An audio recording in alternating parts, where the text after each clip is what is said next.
पूजा आराधना, कोई शुभ कार्य में तो हम उपवास करते ही हैं, लेकिन उसके अतिरिक्त यदि हम अपने शरीर और मन के रोगों की निवृत्ति चाहते हैं तब भी हमने उपवास का सहारा अवश्य लेना चाहिए। पिछले वीडियोज में मैंने आपको 16 घंटे का उपवास, इंटरमिटेंट फास्टिंग, इसके बारे में बताया था और कितने सारे लाभ इसके होते हैं इसकी चर्चा की थी। आज के वीडियो में मैं चर्चा करूंगा कि यदि आप उपवास करते हैं और उस उपवास का पूरा लाभ लेना चाहते हैं, अपने शरीर को भीतर से साफ करना चाहते हैं, तो आपको कौन से 5 प्रमुख कार्य करने चाहिए। उपवास काल में यदि ये 5 कार्य आप करते हैं तो शरीर की भीतरी सफाई तेजी से होगी, उपवास का अधिकतम लाभ आपको मिल पाएगा। यदि पशु को भी कोई रोग हो जाता है तो आपने ध्यान दिया होगा कि वह भोजन करना त्याग देता है। आप उसके सामने खाना रखिए, उसको देखेगा भी नहीं। हम तो मनुष्य हैं, हम सब जानते हैं, हमारे भीतर विवेक है। हमने भी इस बात को समझना चाहिए कि जब हमें कोई तीव्र रोग हो जाते हैं, उस स्थिति में हमने पशुओं से यह शिक्षा लेनी चाहिए कि उपवास करना है। तो भोजन त्यागने से क्या होगा, हमारी जीवनी शक्ति जो भोजन को पचाने में लगती है, वह जीवनी शक्ति हमारे शरीर के भीतर से विष को बाहर निकालने के लिए अपना काम करेगी। तो जब शरीर से भीतर का विष बाहर निकलेगा, गंदगी बाहर निकलेगी, तो रोग अपने आप दूर होगा। तीव्र रोग की स्थिति में किया गया भोजन जहर बन जाता है, लेकिन हम उल्टा करते हैं। यदि तेज बुखार आ जाता है, उल्टी, दस्त, सर्दी, जुकाम, सिर दर्द ऐसा हो जाता है, तो हम भोजन त्यागने के स्थान पर और भोजन करते हैं। फल यह होता है कि हमारे शरीर में विष की अधिकता हो जाती है। जिस विष को हमने दूर करना चाहिए रोग को दूर करने के लिए, उस विष को हम बढ़ा देते हैं।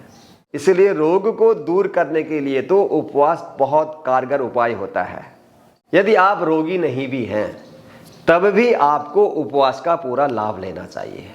उपवास करने से शारीरिक विकार ही दूर नहीं होते, वरन उपवास से मानसिक और आध्यात्मिक उन्नति भी होती है।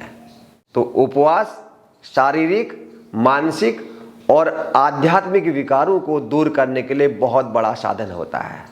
इसलिए आप भी उपवास को अवश्य अपनाएं। उपवास काल में ये 5 कार्य अवश्य करें।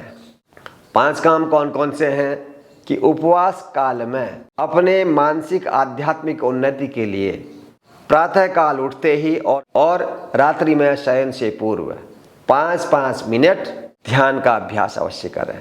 ध्यान आप कैसे करेंगे, इस संबंध में भी मैं वीडियोस की लिंक आपको दूंगा, उन्हें आप देख सकते हैं। दूसरा महत्वपूर्ण कार्य हमने उपवास काल में करना चाहिए कि पानी अधिक पीना है। उपवास काल में शरीर को जल की और अधिक आवश्यकता होती है। जब सामान्य दिनों में हमने कम से कम 2 से 3 लीटर प्रतिदिन पानी पीना चाहिए, तो उपवास काल में उस पानी की मात्रा को आपने कम से कम 1 लीटर और बढ़ाना चाहिए। तो इसका मतलब आपने लगभग 3 से 4 लीटर पानी अवश्य पीना चाहिए। और पानी तेजी से नहीं, आराम से घूंट घूंट करके पीना चाहिए, तभी आपको इसका पूरा लाभ मिलेगा। तीसरा महत्वपूर्ण कार्य आपने करना है, वह है उपवास काल में जल का एनिमा लेना। शुद्ध जल का एनिमा लेना है आपने। एनिमा से आपकी बड़ी आंत की अच्छे से सफाई हो जाएगी, क्योंकि जब हम उपवास करते हैं तो तब हमें कब्ज हो सकती है, पेट अच्छे से साफ नहीं होता। तो उस स्थिति में यदि हम एनिमा लेते हैं तो उससे अच्छे से आपकी बड़ी आंत की सफाई हो जाती है। अब एनिमा कैसे लेते हैं, इस विषय पर भी मैं अलग से वीडियो बनाने वाला हूं। जल्दी ही वह वीडियो आपको मिलेगा, आप इस चैनल को देखते रहिएगा। चौथा महत्वपूर्ण कार्य आपने क्या करना है, उपवास काल में बहुत अधिक थकने वाले, बहुत अधिक परिश्रम का कार्य ना करके हल्के व्यायाम अवश्य करने हैं।